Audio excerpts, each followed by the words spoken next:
বিষ্ণু ইসা ইসলাম তিনি যখন খায়বার দুর্গে আক্রমণ করবেন তার মিলিটারিকে 5 ভাগে ভাগ করবেন। 5 ভাগে ভাগ করতেন। কি কমান্ডার ছিলেন তিনি! এক ভাগের নাম মুকদ্দমাতুল জাইশ, ফ্রন্ট উইং।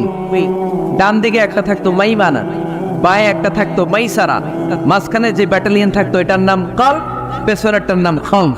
সুবহানাল্লাহ পড়ে। এজন্য বিশ্বনবী যখন অ্যাটাক করতেন তখন সবাই বলতো জাল মুহাম্মদ ওয়াল খামিস, মুহাম্মদ তার 5 উইং এর ব্যাটালিয়ন নিয়ে আমাদের উপর আক্রমণ করেন। যুদ্ধের ময়দানে তিনি ঘোষণা দিতেন, খবরদার, এই যে ইহুদিদের উপর আক্রমণ করবা, যুদ্ধ করবা, কোন নারীদের গায়ে হাত তুলো না, শিশুর গায়ে হাত তুলো না, বৃদ্ধার গায়ে হাত তুলো না, খ্রিস্টান পাদ্রী বাবা যারা আছে, ফাদার অফ ক্রিশ্চিয়ান, পাদ্রীদের গায়ে হাত তোলে না। যুদ্ধ করতে যে গবাদি পশু বেরো না, গাছপালাগুলো ভেঙো না। সুবহানাল্লাহ কইতে মনে চায় না? গেছে যুদ্ধ করতে, গেছে কি, কিন্তু ক্ষয়ক্ষতি মিনিমাইজ করার জন্য কি চেষ্টা করতেন, কি রহমতের নবী, সবাইকে সম্মান করতেন, সবাইকে মানুষ হিসেবে দেখতেন। আমরা ভাগ করে ফেলি, আমরা দেখা মাত্রই যদি দেখি মাথায় টুপি আর দাড়ি, তখনই বাবা শুরু করে এটা কার মরিদ, কি সরসিরার মরিদ, না চরমনায়ের মরিদ, না আটরসের মরিদ, না অমুক জায়গার মরিদ। অথবা আমরা বলতে শুরু করি কি জামাত করে, না খেলাফত মজলিস করে, না ইসলামী আন্দোলন করে, না তাবলীগ করে। ভাগাভাগি আছে না নাই? কিন্তু আমরা তাকে মানুষ হিসেবে দেখি না। আগে দেখতে হবে মানুষ। আপনার চোখ দিয়ে যা দেখবেন এগুলো মানুষ, এগুলো সবাই মানুষ। বিশ্বনবী মানুষ হিসেবে সবাইকে ট্রিট করতেন। সাহাবাদেরকে নিয়ে বিশ্বনবী বসে আছেন, একটা লাশ নিয়ে যাওয়া হচ্ছে, লাশ দেখে বিশ্বনবী দাঁড়িয়ে গেলেন। সাহাবারা বললেন, ইয়া রাসূলুল্লাহ, আপনি দাঁড়ালেন যে? ইন্নাহু ইয়াহুদি, এটা ইহুদির লাশ। ইন্নাহু ইয়াহুদি, এটা তো ইহুদির লাশ, বসে দাঁড়ালেন যে?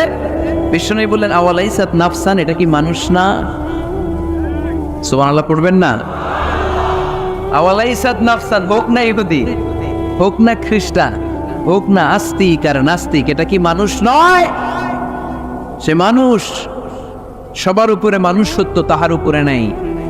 মাখলুকাতের মধ্যে সবচাইতে বেশি শ্রেষ্ঠতম হচ্ছে মানুষ। বিশ্বনবী সবাইকে মানুষ হিসেবে ট্রিট করতেন।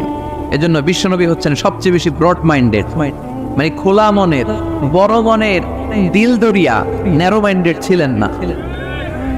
আমরা ন্যারো মাইন্ডেড, আমরা অল্পতে ঝগড়া বাঁধিয়ে দিই, আমরা অল্পতে অন্যকে গালমন্দ করি, আমরা অল্পতে ভাগাভাগি করি। ভাগাভাগি করবেন না, সহজ করে ইসলামকে উপস্থাপন করুন। আর দিন ও ইউসরুন লা উসরা ফি। আমার প্রিয় ফরিদপুরের ভাইয়েরা, দিন সহজ, এটার মধ্যে কাঠিন্যতা নাই। আমরা এটারে কঠিন বানাইছি। আমি প্রায় বিভিন্ন মাহফিলে বলি যে আল্লাহ ছাড় দেয় কিন্তু মাওলানা ছাড় দেয় না। আছে না নাই? আল্লাহ ঠিকই ছেড়ে দিয়েছে, মৌলভী ছাড় দেয় না। বিষ্ণুবী সাহাবাদেরকে নিয়ে বসা, এক বেদুইন এসে মসজিদের ভিতরে উট ঢুকায় দিছে, মসজিদে নববীতে, আর মসজিদের মাঝখানে বসে পেশাব করা শুরু করে দিচ্ছে। আপনাদের এখানে ফরিদপুরের সবচেয়ে বড় মসজিদ কোনটা? কি নাম? এই কেন্দ্রীয় জামে মসজিদের ভিতরে যদি এক হিন্দু ঢুকে পেশাব শুরু করে, কি করবেন? হ্যাঁ, ওই কয় কোবাই নাম আবেগে ওরে পিটানো শুরু করবে সবাই। সাহাবারাও তাই শুরু করলেন, মারতে উদ্ধত হলেন। বিশ্বনবী বললেন, এই রাখো ওরে পেশাব করতে দাও, পেশাব করতে দাও। এর কারণ কেউ যখন ইউরিন পাস করে, স্টুল পাস করে, তখন এটা তাকে ধীরে সুস্থে করতে দিতে হয়। এজন্য টয়লেটে কেউ ঢুকলে জোরে বাড়ি দিবেন না। তাহলে খবর আছে, কাশি দিবেন, যে একটু কাশি দিবেন, এরকম। হ্যাঁ, তো এরকম কাশি দিবেন। অথবা পায়চারি করবেন। যদি পায়চারি করেন তাহলে সে বুঝবে সামওয়ান ইজ ওয়েটিং আউটসাইড, সামনে একজন ওয়েটিং করতেছে বাইরে, আমাকে বেরোতে হবে। কিন্তু আপনি যদি ওরা ডাকতেন, কুদ্দুস রে, কুদ্দুস কইবা আমি নাই, কারণ এটা ভয়ঙ্কর একটা বিষয়। আপনি যখন ইউরিন পাস করছেন খুব স্মুথলি করতে হয়, তখন ডাক দিলে পেশাব আটকায় গেলে আপনার ভয়ঙ্কর রোগ হতে পারে। কি ফিলোসোফার ছিলেন, কি বড় ডাক্তার ছিলেন বিশ্বনবী মুহাম্মদ সাল্লাল্লাহু। বিশ্বনবী বলেন, ওরে ডেকো না, কাজ সারতে দাও। ইচ্ছা মতো বেটা পেশাব করার পরে বিশ্বনবী গেলেন, যে বললেন, তুমি যে পেশাব করেছো তুমি কি জানো এই জায়গাটা কি? বেদিন বলে, না আমি তো জানি না এই জায়গাটা কি। বিশ্বনবী বললেন, এটা আমাদের ইবাদতগাহ, এটা আমাদের কি ইবাদতগাহ, এইখানে ঢুকে আমরা আমাদের রবরে ডাকি, আল্লাহরে ডাকি, আমরা নামাজ পড়ি, জিকির করি, তাসবিহ পড়ি, এটা আমাদের ইবাদতগাহ। কাজটা করা তোমার মোটেও ঠিক হয়নি। লোকটা অবাক হয়ে গেল, ঘটনা কি? তাদের ইবাদতগাহতে আমি পেশাব করেছি আর আমাকে জামাই আদর, আর আমাকে এত সুন্দর করে বলে যে এটা ইবাদতগাহ। আমাদের ইবাদতগাহের ভিতরে যদি কেউ এরকম করতো, ওরে তো একেবারে সাইজ করে ফেলতাম। সে অবাক হয়ে গেল। সে জিজ্ঞেস করলো, হু আর ইউ, কে আপনি? বিশ্বনবী বললেন, আনা মুহাম্মদ সাল্লাল্লাহু, আমি শান্তির ধর্ম ইসলামের প্রেরণার বাণীবাহক। আমি লা ইলাহা ইল্লাল্লাহ মুহাম্মাদুর রাসূলুল্লাহ এই বাণী দিয়ে গোটা বিশ্বে বিপ্লব তৈরি করতে এসেছি। বেদুইন বলল, আমাকেও আপনার বিপ্লবে শরীক করে নেন। ইসলাম মারামারি কাটাকাটিতে আসে নাই। আপনার ব্রড মাইন্ডেড অ্যাটিটিউড দেখে হিন্দু ভাইরা কালিমা পড়ে মুসলমান হয়ে যাবে। এজন্য আল্লাহ বললেন, আলাম নাশরাহ লাকা সাদরাকা ওয়া ওয়াদা'না আনকা বিজরাক আল্লাযী আনকাদা যাহরাক ওয়া রাফা'না লাকা যিকরাক। সুবহানাল্লাহ পড়েন। আলাম নাশরাহ লাকা সাদরাক, নবী হে, আমি কি আপনারে ব্রড মাইন্ডেড বানিয়ে দেই নাই? এটা আপনার জীবনে বড় নিয়ামত। আপনি সংকীর্ণ মনা, আপনি ছোট মনের মানুষ নয়, আপনি বিশাল হৃদয়ের মানুষ। ইসলামের জন্য আপনার হৃদয়টারে আমি নবী খুলে দিয়েছি। এ হলো বিশ্বনবীর উপর প্রথম নিয়ামত। 2 নম্বরে আল্লাহ বললেন, ওয়াদা'না আনকা বিজরাকাল্লাযী আনকাদা যাহরাক, নবী হে, আমি আপনার পিঠ থেকে বিশাল বোঝাটা নামিয়ে দিয়েছি। সুবহানাল্লাহ পড়েন। কি নামিয়ে দিয়েছি? বোঝা। উত্তর করতে হবে, রেসপন্স। এটা তাফসীর মাহফিল, এটা হচ্ছে ক্লাসের মতো, যে কথা বলে শিক্ষক আর আমরা সবাই ছাত্র, ঠিক কি না? বোঝা নামিয়েছি নবী। কি নামিয়েছি? তাফসীরে 2টা এসেছে। বিজরুন মানে বোঝা, বিজরুল যাম পাপের বোঝা, আর একটা হচ্ছে বিজরুল গাম চিন্তার বোঝা। বিশ্বনবীর কোনো পাপ নাই, বিশ্বনবীর সব কিছুকে মাফ করে দিয়েছে কে? লিয়াগফির লাকাল্লাহু মা তাকদ্দামা মিন যামবিকা মা তাআখার। নবী আপনার আগেরও গুনাহ নাই, আপনার পরেরও গুনাহ নাই। আপনি নবী মাসুম, আপনার গুনাহ নাই, আপনি নিষ্পাপ। নবীদের গুনাহ হয় না। আহলুস সুন্নাহ ওয়াল জামাআতের আকীদা হচ্ছে নবীরা মাসুম, নবীদের জীবনে কোনো গুনাহ হয় না। চিৎকার করে বলেন ঠিক কি না? ও নবী, ওয়াদা'না আনকা বিজরাক, আপনার এই বোঝা আমি নামিয়ে দিয়েছি। বিশ্বনবী ভাবতেন 40 বছর বয়সে আমি নবী হলাম, তার আগে যা করলাম আল্লাহ এটা কি করবে? আল্লাহ বলেন, নবী আপনার আগের গুনাহ, পরের গুনাহ, গুনাহ বলতে কিছুই নাই, সবই মাফ, সব মাফ। তারপরেও আমার নবী বলতেন, আল্লাহে লা আস্তাগফিরুল্লাহ ওয়া আতুবু ফিল ইয়াউম আকসার মিন 70 মাররা। আমি এমন নবী যার কোনো গুনাহই নাই, আগের গুনাহও নাই, পরের গুনাহও নাই, তারপরেও আমি নবী প্রতিদিন 70 বারেরও বেশি তওবা আর ইস্তেগফার করি। আমাদের জন্য শিক্ষা। তাহলে আল্লাহ বললেন, ওয়াদা'না আনকা বিজরাক, পাপের বোঝা আমি নামিয়ে দিলাম। বিশ্বনবীর কোনো পাপ নাই, পাপ মুক্ত। তাফসীরে 2 নম্বরে এসেছে বিজরুল গাম চিন্তার বোঝা। বিশ্বনবী সব সময় আমাদেরকে নিয়ে চিন্তা করতেন। কাকে নিয়ে চিন্তা? কথা বলেন। আমাদেরও চিন্তা আছে না নাই? কিসের চিন্তা? হ্যাঁ, টাকার চিন্তা। ফরিদপুরের ভাইদের টাকার চিন্তা। আর কিসের চিন্তা আপনাদের? হ্যাঁ, উম্মতের চিন্তা। মাশাআল্লাহ, এই ভাই উম্মতকে নিয়ে ভাবে। আপনাদের আর কার কি নিয়ে চিন্তা বলেন? পেটের চিন্তা।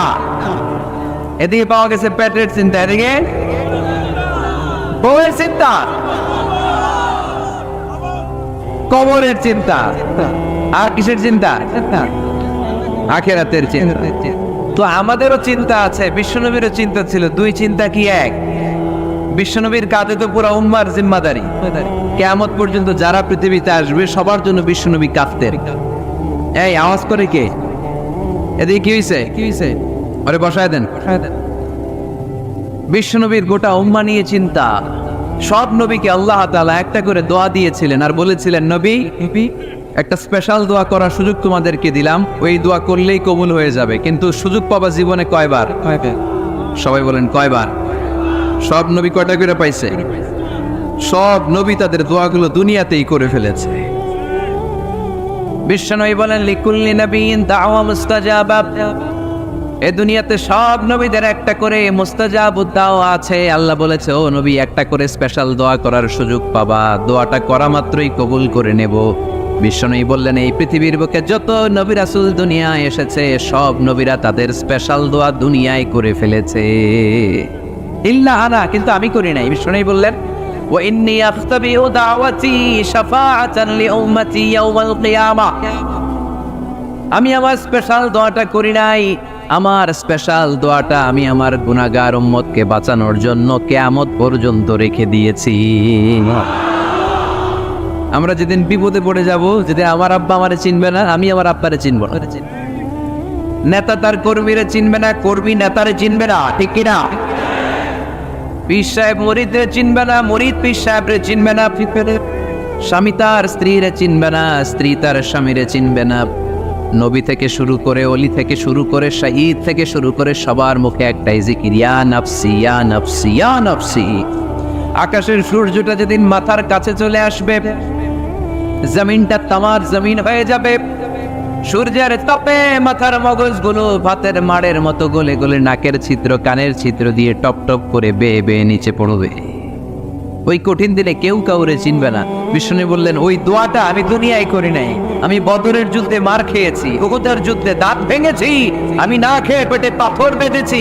আমি যদি ওই দিন দোয়া করতাম আল্লাহ দোয়া কবুল করে নিত, জান্নাতি খাবার দিয়ে দিত, আমার মায়ের খাওয়া লাগতো না, তায়েফে আমার রক্ত ঝরতো না, দোয়া করলেই কবুল। কিন্তু ওই দোয়াটা আমি দুনিয়ায় করি নাই, ওই দোয়াটা আমার জন্য, আপনার জন্য, আমাদের জন্য বিশ্বনবী জমা রেখে দিয়েছে।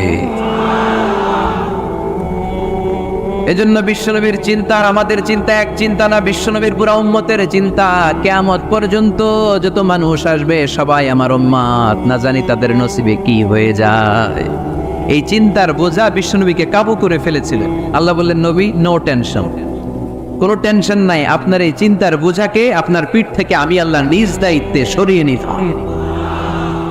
এজন্য আল্লাহ বললেন আলাম নাশরাহ লাকা সাদরাকা ওয়া ওয়াদা'না আনকা বিজরাক আল্লাযী আনকাদা যাহরাক।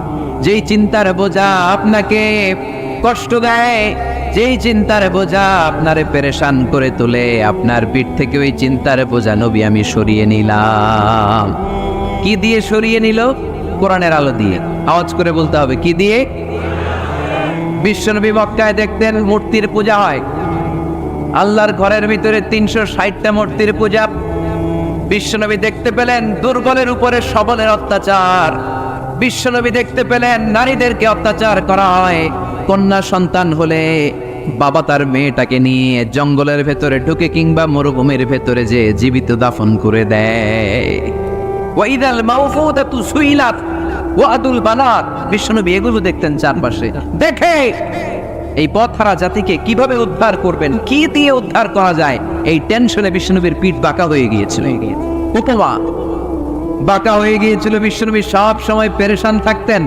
আল্লাহ বললেন নবী টেনশনের দরকার নাই, হেরা গুহায় এমন একটা নূরের আলো দিয়ে আমি আপনারে আলোকিত করব যার মাধ্যমে সব পেরেশানি দূর হয়ে যাবে। ألم نشرح لك صدرك ووضعنا عنك وزرك الذي أنقض ظهرك। আপনাকে পেরেশান বানিয়ে দেয় এরকম সব চিন্তার বোঝা আমি আল্লাহ সরিয়ে নিলাম। সুবহানাল্লাহ।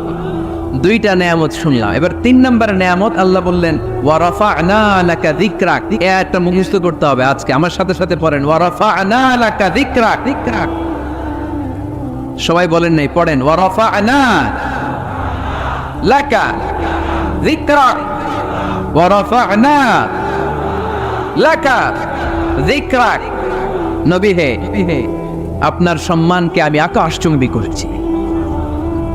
I have dignified your status high and I the highest peak. আপনার মর্যাদা উঠাতে উঠাতে আকাশ বাতাস ছাপিয়ে সাত আকাশ কাঁপিয়ে আরশের উপরে নিয়ে গিয়েছি। আপনার মর্যাদা আমার পরপরই স্রষ্টার পরে পুরো সৃষ্টিকুলের উপরে বিশ্বনবীর মর্যাদা আছে না নেই? এজন্য আল্লাহ বললেন ওয়া রাফা'না লাকা যিকরাক। ও নবী আপনার মর্যাদা সম্মান আমি আকাশচুম্বী করেছি। আপনার সুনাম, সুখ্যাতি, মান, মর্যাদা আমি গোটা বিশ্বে ছড়াইয়া দেব। এ আয়াত যখন নাজিল হলো, কাফেররা হাসতে শুরু করলো। কাফেররা বলে, মোহাম্মদ পেটা বলে কি, ও জানে বাঁচবি কিনা ওইটাই তো সন্দেহ। আমরা যেই ষড়যন্ত্র পাকাচ্ছি, ও জানে বাঁচবি কিনা সে এটাই সন্দেহ। তার নাম গোটা বিশ্বে ছড়াবে কি করে আমরা দেখে নেব। আল্লাহ বলেন, তোরা আমার নবীর সুনাম সুখ্যাতি ছড়ানোর ব্যাপারে বাধা তৈরি করবি, তোরা আমার নবীর ব্যাপারে অপপ্রচার চালাবি, তোদের অপপ্রচারকেই আমি আমার নবীর প্রচার মাধ্যম বানিয়ে দেবো। তোরা করবি অপপ্রচার।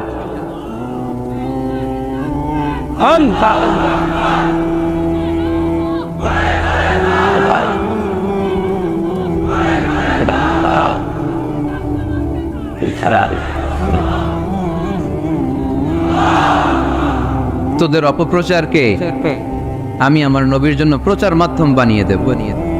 এরকম অনেক সময় হয় না যে কেউ কেউ অপপ্রচার করে কারো বিরুদ্ধে, এটা তার জন্য প্রচার হয়ে যায়। কেউ অপপ্রচার চালায়, আল্লাহর মেহেরবানিতে ওইটা তার পাবলিসিটি হয়ে যায়। তার আলাদা করে প্রচার বিভাগের টিম তৈরি করা লাগে না, তার বিরোধীরাই তার প্রচার বিভাগের কাজে নেমে পড়ে। বিশ্বনবী বললেন, তোরা, আল্লাহ বললেন, তোরা আমার নবীর সুনাম সুখ্যাতিকে থামাবি, তোদের মাধ্যমে আমি বিশ্বনবীর সুনাম সুখ্যাতি গোটা বিশ্বে বুলন্দ করে দেব। আবু জাহেল ঘোষণা দিল, খবরদার, হজের মৌসুম, হাজী সাহেবরা গোটা বিশ্ব থেকে আসবে, আমার দলের কর্মীরা, তোরা যেটা করবি সেটা হচ্ছে হাজীদের কাছে যে বলবি মক্কায় নতুন এক পাগল আসছে, নতুন এক জাদুকর আসছে, নাম মুহাম্মদ। নাউজুবিল্লাহ পড়বেন না। খবরদার হাজী সাহেবেরা, এই পাগলের কাছে যেও না। সব হাজিরা গোটা বিশ্ব থেকে এসে মক্কার মিনা প্রান্তের তাঁবুর ভিতরে ঢুকেছে, আর আবু জাহেলের টিম মেম্বাররা সব তাঁবুর ভিতরে উকি মাইরা কয়, খবরদার, নতুন পাগল হয়েছে। সবাই কয়, নাম কি? কয়, মুহাম্মদ। নতুন পাগল এসেছে, নাম মুহাম্মদ। নতুন জাদুকর এসেছে, তার নাম মুহাম্মদ। খবরদার, তার কাছে যেও না, তার কথা শোনো না, শুনলে তোমরাও পাগল হয়ে যাবা, তোমরাও পাগল হয়ে যাবা। সে এত বড় জাদুকর, মুহাম্মদ সাল্লাল্লাহু আলাইহি ওয়াসাল্লাম এত বড় জাদুকর, তার জাদু দেখলে, তার কথা শুনলে হাজবেন্ড ওয়াইফের মধ্যে সম্পর্ক বিচ্ছিন্ন হয়ে যায়। সে এত বড় জাদুকর, তার কথা শুনলে বাবা আর ছেলের সম্পর্ক ছিন্ন হয়ে যায়। সে এত বড় জাদুকর, তার কথা শুনলে বন্ধু বন্ধু আলাদা হয়ে যায়। খবরদার হাজী সাহেবরা, তোমরা হজ করতে এসেছো, করো, জমজমের পানি খাও আর খেজুর নিয়ে যাবা বাড়িতে, কিন্তু মুহাম্মদ সাল্লাল্লাহু আলাইহি ওয়াসাল্লামের কাছে যাওয়া যাবে না। আচ্ছা, আপনারা বুঝে শুনে উত্তর দেন। এই যে লক্ষ লক্ষ হাজী মিনার তাঁবুতে বসা, আর আবু জাহেলের লোকটা যে বলল নতুন জাদুকরের নাম মুহাম্মদ, তার কাছে যেও না, এই লক্ষ লক্ষ হাজীরা এর আগে জীবনেও মুহাম্মদ সাল্লাল্লাহু আলাইহি ওয়াসাল্লামের নাম শুনছে? তার মানে মুহাম্মদ সাল্লাল্লাহু আলাইহি ওয়াসাল্লামের নাম তাদের কানে পৌঁছে দেওয়ার দায়িত্ব আবু জাহেল নিজেই নিয়ে নিয়েছে। চিল্লা এখন ঠিক কি না? অপপ্রচার প্রচার হয়ে গিয়েছে, আর সবাই মনে মনে ভাবে, কয় কি, এত বড় জাদুকর, বস করি আর না করি, আরে না দেখে যাওয়া যাবে না। বস তাড়াতাড়ি কোন রকম সাইরা এই জাদুকরের কাছে আগে যাবো, দেখি কেমন জাদু দেখায়, দেখি কত বড় ম্যাজিশিয়ান, দেখি তো কত বড় পাগলের। কারণ আল ইনসানু হারিসুন আলা মা মুনিআ, মানুষকে যেটা নিষেধ করা হয় বেশি মানুষ এটা করতে চায়। যদি বলি ওদিকে যাবি না, ওর বাপের কিরা ওদিকে যাবে, ঠিক কি না? এটা আমাদের স্বভাব, আমাদের খাসলা, আমাদের বৈশিষ্ট্য, যেটা আমাদেরকে নিষেধ করা হয় বেশি ওটা করতে মন চায়। সব হাজিরা মনে মনে ভাবলো, আমরা যাব যাব, তোরা যতই বলিস না কেন যাব যাব, হজের পরে অবশ্যই যাব। দেখা গেল হজের পরে বিশ্বনবী মুহাম্মদুর রাসূলুল্লাহ সাল্লাল্লাহু আলাইহি ওয়াসাল্লামের বাড়ির সামনে বিশাল বড় গ্যাদারিং শুরু হয়েছে। সবাই লাইন ধরে দেখা করতে গেছে। দেখা করতে যে বিশ্বনবীর চেহারা দেখে প্রথম নজরই সব পাগল।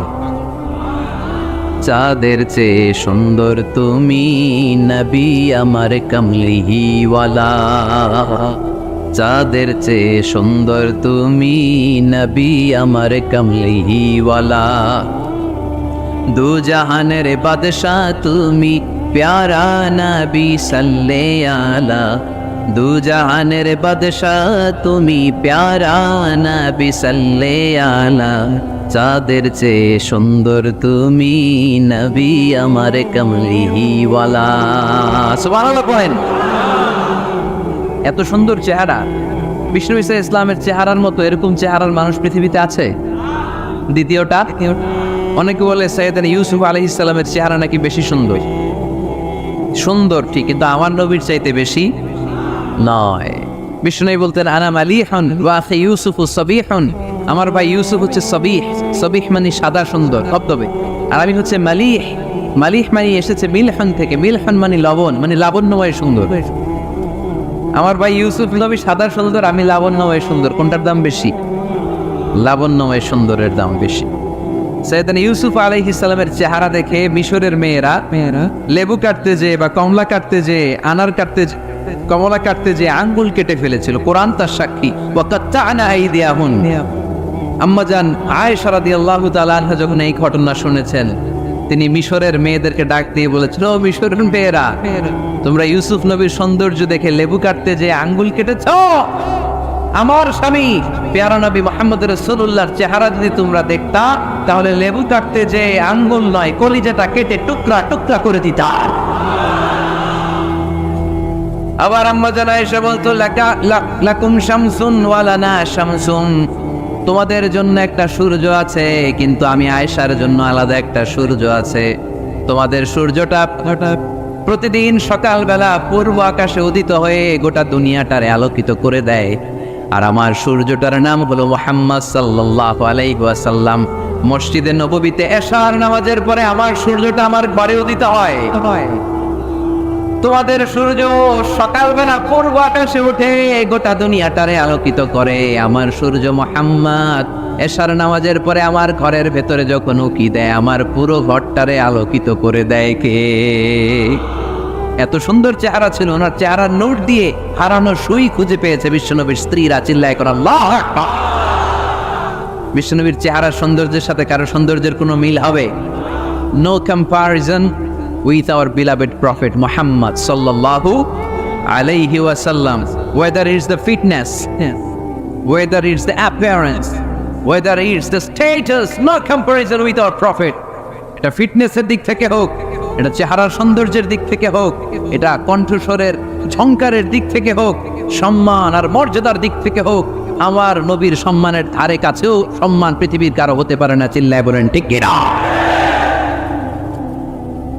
এজন্য আল্লাহ বললেন, ওয়ারাফা'না লাকা যিকরাক, নবী আপনার সম্মান বাড়াতে বাড়াতে আমি আকাশচম্বী করেছি। লোকজন সব যে বিশ্বনবীর দরবারে লাইন ধরেছে, হাজিরা সব বিশ্বনবীর কাছে যে চেহারা দেখেই কুপোকাত, বাকি জিনিস তো পরে। অনেকে আছে না, চেহারা দেখলেই মানুষ পাগল হয়ে যায়, আছে না নাই? চেহারা দেখেই পাগল, চেহারা দেখেই পাগল। তারপর তারা মিলাতে লাগলো। মিনার তাবুতে আবু জাহেলের কর্মীরা ঘোষণা দিয়েছিল, এলাকায় মুহাম্মদ নামে পাগল এসেছে। তারা মিলায় দেখে না, এই মহামানব কোনোদিন পাগল হতে পারে না, কারণ পাগলের চুলগুলো থাকে উস্কো খুস্কো, ঠিক কিনা? আমার নবী সাল্লাল্লাহু আলাইহি ওয়াসাল্লামের চুল উস্কো খুস্কো ছিল। কত সুন্দর চুল আঁচড়ে রাখতেন, জাইতুনের তেল দিতেন, আতর ঢেলে মাথার শীতের মধ্যে ঢেলে দিতেন, কপাল বেয়ে বেয়ে পড়তো, আর যেখানে সেজদা দিতেন সেজদার জায়গা আতরের ঘ্রাণে আমোদ হয়ে যেত। হাতের তালুতে পারফিউম মাখতেন, আর মানুষের সাথে মুসাফা করলে যার সাথে মুসাফা তার হাতের সাথে নবীর ব্যবহৃত পারফিউমের ঘ্রাণ ছুটে যেত। এত পরিচ্ছন্ন ছিল তারা। বিশ্বনবীর বক্তব্যের মিল খুঁজে পায় না। তারা বলে, না, এই লোক কখনো পাগল হতে পারে না। পাগলের চুল থাকে উস্কো খুস্কো, জামা থাকে ছিঁড়া ফাড়া, গায়ের মধ্যে থাকে ময়লা। পাগল কখনো দাঁত মাজে না, কিন্তু বিশ্বনবীর মুচকি হাসির ফাঁক দিয়ে দাঁতের দিকে তাকালে মানুষগুলো সব পাগল হয়ে যায়। স্মাইল দিতেন বিশ্বনবী, স্মাইল, মুচকি হাসি, তাবাসসুম। বিশ্বনবীর মুচকি হাসি দেখলে মানুষ পাগল হয়ে যেত, পাগল পরা হয়ে যেত। যারা বলে, না না, এই মহামানব তো কখনো পাগল হতে পারে না। আবার মিলাতে লাগলো। আবু জাহেলের কর্মীরা বলেছিল এটা নাকি বড় জাদুকর, কিন্তু তারা বলে, না না, এই অসাধারণ লোকটা জাদুকর হতে পারে না, সে তো কোনো মন্ত্র পড়ে না। জাদু করার জন্য মন্ত্র পড়ার দরকার আছে না? নাই। বিষ্ণুনবী কি মন্ত্র পড়তো? বিষ্ণুনবী কি পড়ে শোনাতো? চিল্লায় বলেন, কি পড়ে শোনাতো? কোরআন শোনাতো। এত সুন্দর কণ্ঠ ছিল বিশ্বনবীর, পাগল হয়ে যেত মানুষ শুনতে শুনতে। পাগল পাড়া হয়ে যেত, বিভক্ত হয়ে যেত। তারা সবাই বলতে আরম্ভ করলো, আবু জাহেল তুমি মিথ্যাবাদী। তবে তোমাকে ধন্যবাদ এরকম একটা মানুষের সাথে পরিচয় করিয়ে দেওয়ার জন্য। সুবহানাল্লাহ কইলেন না? আমরা মেনে নিতে পারলাম না সে পাগল নয়, জাদুকর নয়, সে হলো এই জামানার পয়গাম্বার। আমরা পড়ে নিলাম লা ইলাহা ইল্লাল্লাহু মুহাম্মাদুর রাসূলুল্লাহ সাল্লাল্লাহু আলাইহি ওয়াসাল্লাম। রাফা'না লাকা যিকরাক। নবী হে, এইভাবে আমি আপনার সম্মানকে বাড়িয়েছি। হাইসুমা যুকিরতু যুকিরতা মাই। নবী যেখানে আমার নাম নেওয়া হবে, আমার পর আপনার নামও নেওয়া হবে। পড়েন সুবহানাল্লাহ। যেখানে আমার আল্লাহর নাম, তারপরে আমার নবীর নাম আছে না নাই? কালিমার ভেতরে লা ইলাহা ইল্লাল্লাহ আমার আল্লাহর নাম শোভা পায়, তারপরে মুহাম্মাদুর রাসূলুল্লাহ দ্বিতীয় বাক্যে আমার নবীর সুন্দর নামটা আছে না নাই? কালেমার মধ্যে প্রথমে আল্লাহর নাম, তারপরে নবীর নাম। হাইসুমা যুকিরতু যুকিরতা মাই। নবী কিভাবে আপনার মর্যাদা আমি বাড়াবো জানেন? যেখানেই আমি ওইখানেই আপনি। যেখানে আমার নাম নেওয়া হবে, তারপরেই সৃষ্টিকুলের মধ্য থেকে শুধু আপনার নাম নেওয়া হবে। সুবহানাল্লাহ পড়েন। আপনার উম্মতেরা গোটা বিশ্বে সালাত আদায়ের জন্য আজান দিবে। আজানের প্রথম 4 বাক্যে আমি আল্লাহর বড়ত্ব, আল্লাহু আকবার। তারপরের 2 বাক্যে আমি ছাড়া কোনো ইলাহা নাই, এটার সাক্ষ্য দেয়া হবে। তারপরের 2 বাক্যে সবাই সাক্ষ্য দিতে বাধ্য, আপনি ছাড়া দুনিয়ায় আর কোনো শেষ রাসূল নাই। তার মানে আজানের মধ্যেও আমার আল্লাহর নামের পরে আমার নবীর নাম আছে না নাই? এরপর আমরা একামত দিয়ে জামাত শুরু করি। এই জামাতের আগে যে একামতটা দেই, এই একামতেও আল্লাহর নামের পরে আমার নবীর নামটা আছে না নাই? আল্লাহু আকবার, আল্লাহু আকবার। আশহাদু আন লা ইলাহা ইল্লাল্লাহ, আশহাদু আন্না মুহাম্মাদার রাসূলুল্লাহ সাল্লাল্লাহু। তার মানে আজানে আমার নামের পরে আপনার নাম, একামতে আমার নামের পরে আপনার নাম। নামাজের শেষে যখন আমরা শেষ বৈঠকে বসি, সেখানে বিশ্বনবীর উপর দুরূদ আছে না নাই? তার মানে সব জায়গায় বিশ্বনবীর নাম নেয়াকে আবশ্যক করে দিয়েছে কে? নবী হে। এই গোটা বিশ্বের ভেতরে সূর্য উঠবে, সূর্য ডুববে, শীত যে গ্রীষ্ম আসবে, দিন যে রাত আসবে, এক মুহূর্তের জন্য আপনার নামের আলোচনা থামবে না। চিল্লায় বলো ঠিক কি না? রাফা'না লাকা যিকরাক। I have dignified your status very high, very high. অনেক উপরে নিয়েছি, আকাশ বাতাস ছাপিয়ে, 7 আকাশ কাঁপিয়ে আরশ পর্যন্ত আমি আপনার মর্যাদাকে বুলন্দ করেছি। এই পৃথিবীতে যত আসমানি কিতাব এসেছিল, সবগুলো আসমানি কিতাবে বিশ্বনবীর নাম উল্লেখ করেছে কে? তার মানে তাওরাতের ভেতরে বিশ্বনবীর নাম আছে না নেই? ইনজিলে, জাবুর, সুহুফে ইব্রাহিম, সুহুফে মূসা الذي يجدونه مكتوبا عندهم في التوراة والإنجيل। ইহুদিরা খ্রিস্টানরা বিশ্বনবীর মানতে চাইতো না। তারা বলতো, মুহাম্মদ তোমার নাম তো আমাদের কিতাবে নাই। বিশ্বনবী বললেন পড়ো। তারা পড়তে পড়তে বিশ্বনবীর জায়গাটা লুকিয়ে রাখতো। যেখানে বিশ্বনবীর নাম ওরা এভাবে ধরে রাখতো। বিশ্বনবী সাল্লাল্লাহু আলাইহি ওয়াসাল্লাম এক সাহাবাকে বললেন, আমি তো ওদের ভাষা বুঝি না, তুমি ওদের ভাষা বুঝে দেখো কোন জায়গায় চোরামিটা করে। প্রতিটা কিতাবের প্রতিটা পাতায় পাতায় বিশ্বনবীর নাম আছে না নাই? সাইয়েদনা আদম আলাইহিস সালাম থেকে শুরু করে ঈসা আলাইহিস সালাম পর্যন্ত যত নবী এসেছে, সব নবী সুসংবাদ দিয়েছে যে একজন নবী আসবে, যেই নবী আসার মধ্য দিয়ে এই আম্বিয়া আলাইহিমুস সালাম পৃথিবীতে আসার যে ধারাবাহিকতা, এই সিলসিলা, এই চেইনকে আল্লাহ তাআলা কাট আপ করে দিবে। সাইয়েদনা আদম তার বংশধরদেরকে বলেছে, নূহ আলাইহিস সালাম তার প্রজন্মকে বলেছে, ইব্রাহিম আলাইহিস সালাম তার জেনারেশনকে বলেছে, মূসা আলাইহিস সালাম বনি ইসরাইলকে শুনিয়েছে। সর্বশেষ সাইয়েদনা ঈসা আলাইহিস সালাম এসে বলেছে, ইয়াতি মিন বাদি ইসমুহু আহমদ, আমার পরে এমন এক নবী আসবে, তার নাম, চিল্লায় বলেন, আহমদ বড় বিশ্বস্ত। সে কোন বন্ধু বল বেশি বিশ্বস্ত? সে কোন বন্ধু বল বেশি বিশ্বস্ত? কার কাছে মন খুলে দেয়া যায়, কার কাছে প্রাণ খুলে বলা যায়, হওয়া যায় অতি আশ্বস্ত, তার নাম আহমদ বড় বিশ্বস্ত। সুবহানাল্লাহ পড়ে।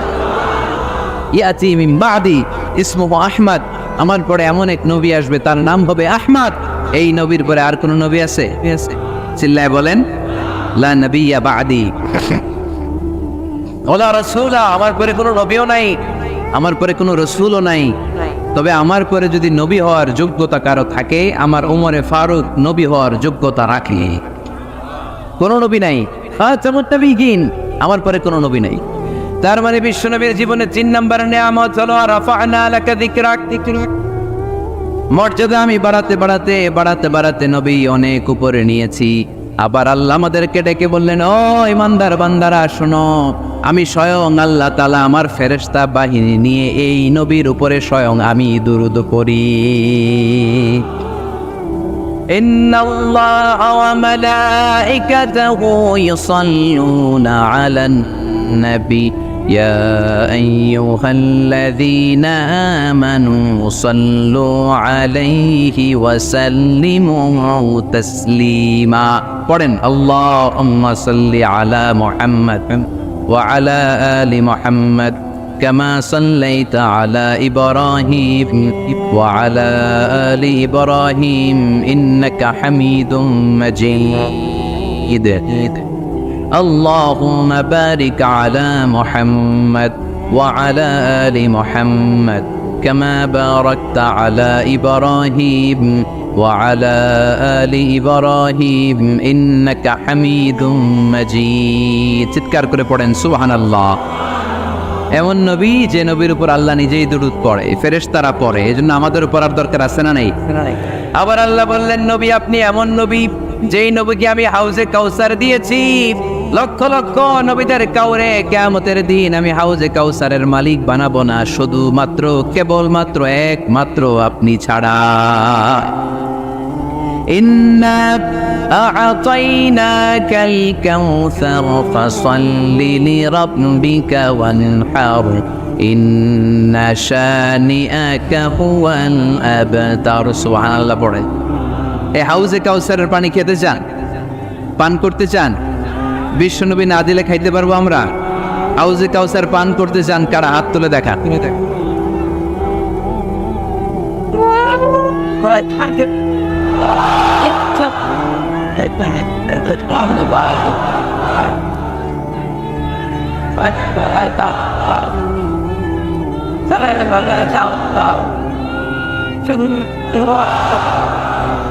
আহলা মিনাল আসাল, হাউজে কাউসারের পানি মধুর চেয়েও মিষ্টি। আবরাদু মিনাস সাল, বরফের চাইতেও ঠান্ডা। আবিয়াদু মিনাল লাবান, দুধের চাইতেও সাদা। মান শারিবা মিনহা শারবাতান লাম ইয়াজমা আবাদা, এক ঢোক হাউজে কাউসারের পানি যে খাবে চিরকালের জন্য তার গলার তৃষ্ণা মিটে যাবে। ওই হাউজে কাউসার বিশ্বনবীকে দিয়ে বিশ্বনবীর মর্যাদা বাড়িয়েছে কে? আবার আল্লাহ বললেন, নবী পৃথিবীর অনেক নবীকে আমি নৈতিক বিজয় দান করেছি, কিন্তু সবাইকে আমি রাজনৈতিক বিজয় দান করি নাই। আপনাকে আমি এমন নবী করে দুনিয়ার বুকে পাঠিয়েছি, আপনাকে আমি নৈতিক বিজয় দান করেছি, পাশাপাশি রাজনৈতিক বিজয়ও দান করেছি। সুবহানাল্লাহ পড়ে। বিশ্বনবী একাধারে যেমনি মসজিদে নববীর ইমাম ছিলেন, পাশাপাশি মদিনার রাষ্ট্রের প্রেসিডেন্ট ছিলেন, ঠিক কিনা? তার মানে ইমাম বা নেতা এমন হওয়া দরকার যে নামাজও পড়াতে পারে, আবার সমাজও শাসন করতে পারে, ঠিক কিনা? এমন নেতার দরকার আছে না নেই? এজন্য বিশ্বনবী বললেন, রাব্বি আদখিলনি মুদখালা সিদকিন ওয়া আখরিজনি মুখরাজা সিদকিন ওয়াজআলনি মিন লাদুনকা সুলতানান নাসীরা। ও আল্লাহ, আপনি আমারে সত্যতার সাথে মক্কায় রাখেন, বের করলেও সত্যতার সাথে বের করেন, আর আপনি আমাকে বিজয়ী শক্তি দান করেন। বিজয়ী শক্তি, রাজনৈতিক শক্তি বিশ্বনবী আল্লাহ তাআলার কাছ থেকে দোয়া করে চেয়ে নিয়েছেন। চিল্লায় বলেন ঠিক কিনা? রাজনৈতিক শক্তির দরকার আছে না নাই? দরকার আছে। তা আস্তে করে বললেন কেন? রাজনৈতিক শক্তি থাকার দরকার আছে না নাই? দেখেন, বাংলাদেশ সৃষ্টি হয়েছে কত সালে বলেন? কত সাল? বাংলাদেশের বার্থডে কবে? 1971-এ। এই 71 সালের পর থেকে আমাদের বাংলাদেশে সুদ আছে না নাই? কিন্তু সুদের বিরুদ্ধে ওয়াজ আছে না নাই? আলেম ওলামারা আজীবন সুদের বিরুদ্ধে ওয়াজ করছে। আমরা ওয়াজ আগে করতাম, এখন করতেছি, সামনেও করব, মাগার সুদ মরবে না। এর কারণ যেটা আইন করে প্রণয়ন করা হয় ওইটার ওয়াজ করে মারা যায় না, ওইটার আইন করে নষ্ট করতে হয়। চিল্লায় বলেন ঠিক কি না? আমি সারা জীবন সুদের বিরুদ্ধে ওয়াজ করলে সুদ যাবে না, কিন্তু দেশনেত্রী মাননীয় প্রধানমন্ত্রী যদি কালকে ঘোষণা দেয় বাংলাদেশের কোনো ব্যাংকে ব্যাংকিং ফিনান্সিয়াল ট্রানজ্যাকশনে কোনো সুদ চলবে না, তার পরের দিন থেকে বাংলাদেশে কোনো সুদ থাকবে না। চিল্লায় বলেন ঠিক কি না? দয়াল বাবারে দয়া করো আমারে বলে, এখনো বলে। এত আমরা বুঝাই, তাওহীদের পক্ষে মানুষকে বুঝাই, শিরকের বিপরীতে আমরা মানুষকে সচেতন করি, এরপরেও বলে দয়াল বাবারে দয়া করো আমারে। দয়াল বাবা আপনার দয়া করতে পারে না, দয়া করতে পারে কে? এজন্য জীবনের যে কোনো মুহূর্তে, যে কোনো পরিস্থিতিতে, সিচুয়েশনেই আমরা থাকি না কেন, আমরা সাহায্য চাইবে একজনের কাছে, চিল্লায় বলতে হবে তিনি কে? হাদিসে কুদসিতে আল্লাহ বলেন, লাউ আন্না আউওয়ালাকুম ওয়া আখিরাকুম ইনসাকুম ওয়া জিন্নাকুম, পৃথিবীর সব মানুষগুলো, সব জিনগুলো, সাইয়েদনা আদম থেকে শুরু করে up to the day of judgement, কিয়ামত পর্যন্ত যারা এসেছিল, যারা আছে, যারা আসবে, সবাই যদি একটা ময়দানে দাঁড়িয়ে যায় আর দাঁড়িয়ে যদি আল্লাহর কাছে চাইতে থাকে, আল্লাহ এটা দাও, গাড়ি দাও, বাড়ি দাও, নারী দাও, সম্মান দাও, একটার পর একটা যদি আল্লাহর কাছে চাইতে থাকে, আর আল্লাহ তাআলা যদি তাদের সব চাহিদা পূরণ করে দেয়, সবও যদি দিয়ে দেয়, আল্লাহ বলে আমার ভান্ডারের 1 ইঞ্চিও কমবে না। তো যার ধন ভান্ডার এত বিশাল, তাকে রেখে দিয়ে আমরা অন্য জায়গায় চাবো কেন? কথা বুঝতে পেরেছেন? এটার নাম হচ্ছে তাওহীদ। মানে আমাদের সব কিছু এক কেন্দ্রিক হবে, আমাদের চাওয়া পাওয়া, বাসনা, যন্ত্রণা, আকাঙ্ক্ষা সবকিছু আমরা কার কাছে বলবো? এটার নাম তাওহীদ। এটার নাম কি? তাওহীদেরই মুর্শিদ আমার মুহাম্মাদের নাম বলো, মুহাম্মাদের নাম। আল্লাহর নাম জপলে বুঝতে পারি, আল্লাহরই কালাম বলো, মুহাম্মাদের নাম।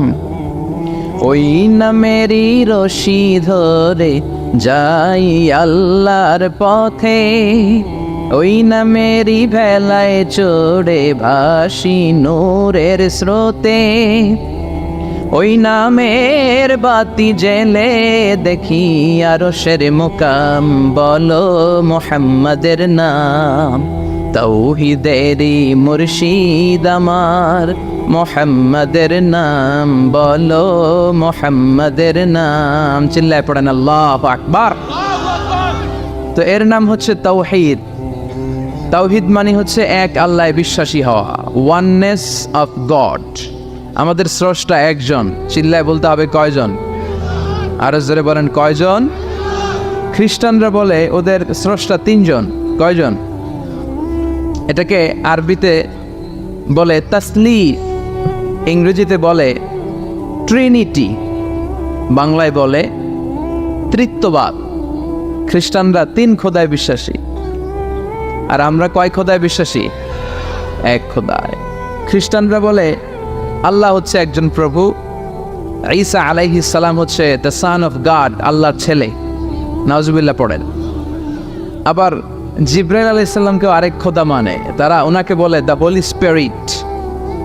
কিন্তু আমরা বলি কুল হু আল্লাহু আল্লাহুস লাম ইয়ালিদ ওয়া লাম ইয়াকুল লাহু কুফুয়ান আহাদ। আমরা বলি আল্লাহ এক, অদ্বিতীয়, তিনি অমুখাপেক্ষী। গোটা বিশ্বের সবাই বিপদে পড়লে চায় কার কাছে? আল্লাহ চায় কার কাছে? হ্যাঁ, আল্লাহ কারো কাছে চায় না। এটাই